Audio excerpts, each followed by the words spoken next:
There's a famous story that I heard a long time back from my guru KSK about GNB's definition of creativity. And GNB said that, what is creativity? Creativity is not something that you just spring out of the blue. It's not a growth from the land or something like that. It's based on the experience that you gather from different sources, and when you put it all together, and it comes out as something new. For instance, GNB would demonstrate a phrase in Saveri which nobody would have heard. And then he'll say, you know what? This phrase is nothing but a combination of one portion of a tiger phrase and another portion of his guru, Madhura Subramaniam's phrase, which he has heard. He has assimilated, and when he has internalized it, and finally when he sings it, it is new.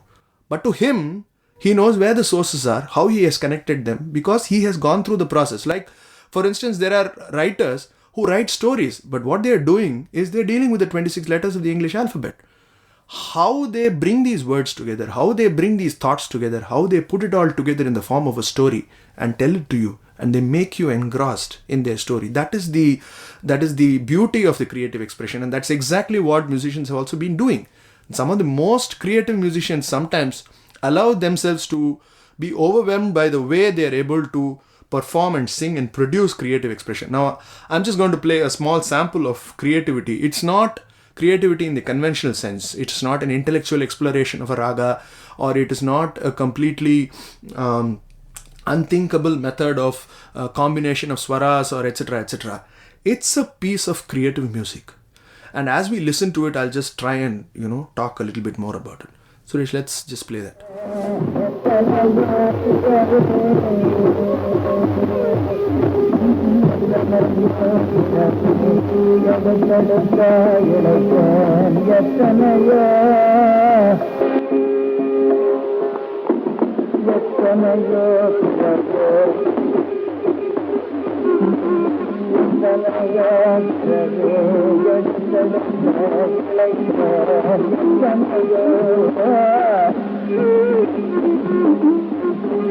So that's Madhura Maniyar singing Neraval for the song Tookiya Tiruvadi in the line Ethanayo Piravi.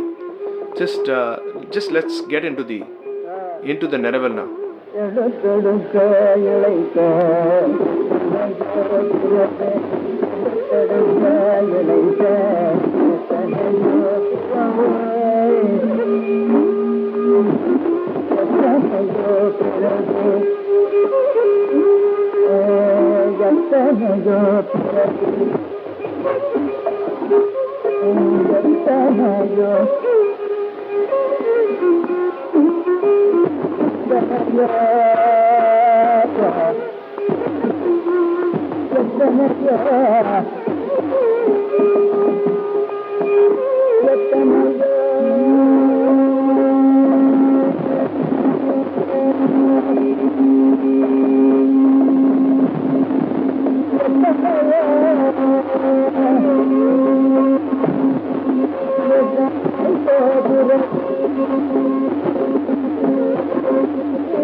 I mean, look at the Ethanayos. How many? Ethanayo Piravi. How many lifetimes must we all take to be able to sing like this?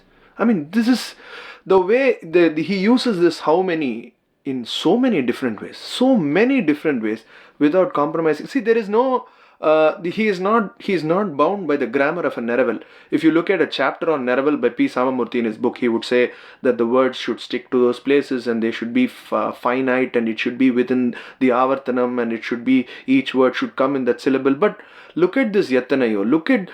I mean, he stretches just one word, Ethanayo Piravi. That's it. He's not bothered about Eduthidutte, Ilaithe, and all that is later. Now he is caught with that word, he is caught with the Shankarabharanam. The Mridangam and the violin are in just that kind of a supportive mood where they are not thinking about themselves. They are all into the mood of the Neraval.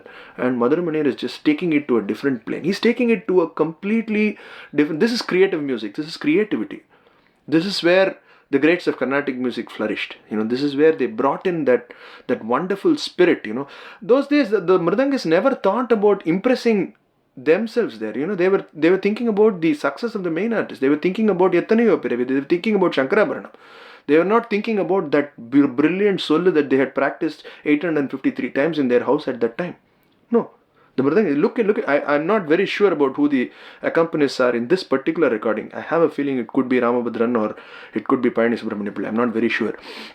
But you can see the spirit with which they accompanied Madhuramaniyar and took and came along with him, and he took them along with him, and he made sure that they gave him that pep and that drive and the energy to just keep going on and on and on. Ethanayo. How many more can you sing? I mean, this is probably even a radio recording. Otherwise, he would have sung even more. The same recording we have heard Ma Janaki of Madhuramaniyar sing in an LP record, in a radio program, and in a live concert. And the expansiveness with which expansion or the limits of expansion that he has actually tried when he goes into a live concert. And that's what we need to learn from these great masters.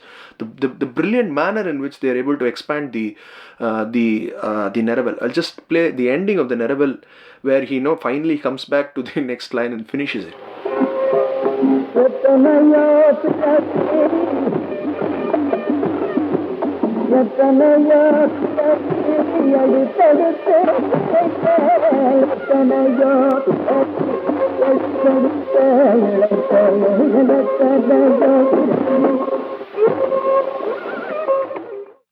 And then he finishes with it and then starts his favorite area, Kalpanaswaram. But for me, somehow Madhuramani's Neravels fascinate me.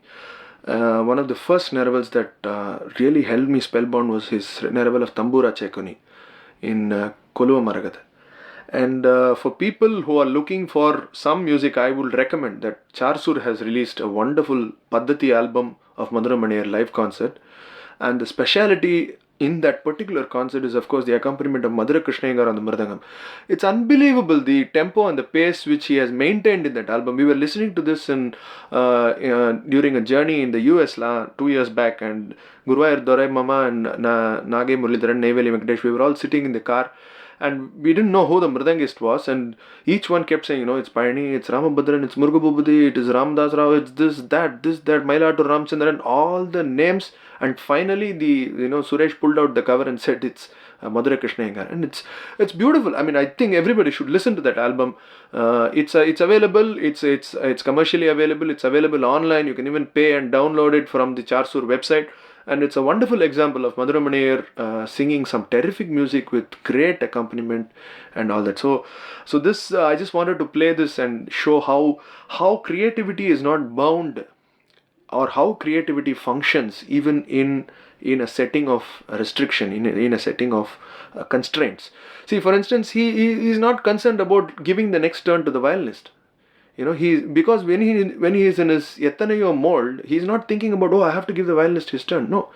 And when there is a gap, the violinist so beautifully blends into the Neravel, comes in and comes out without being noticed. I mean, that's the wonderful portion of this whole piece that I played. So I'm going to kind of wind up on that note today. Thanks a lot. It's been great fun, great pleasure talking to all of you and getting your feedback. Please do keep the feedback coming in, because it gives me more material to talk about in future episodes. And maybe if I have a little more time, I might even think about doing it with more frequency. But at the moment, this is the best that I can do. So I should be back again with another episode in a couple of weeks. Meanwhile, tell your friends, tell everybody to download, listen to this, give me your feedback, comment on my blog, write to me an email, sanjaysub@gmail.com, sanjaysub@gmail.com, or check out my blog, sanjaysub, sanjaysub.blogspot, blogspot.com, and you can post your comments there, and we can start a discussion on so many things. And please feel free to tell everybody about this podcast that's just come in, and see you all again in a couple of weeks. Thank you so much. You've been listening to the Sanjay Subramanian Show, episode 2.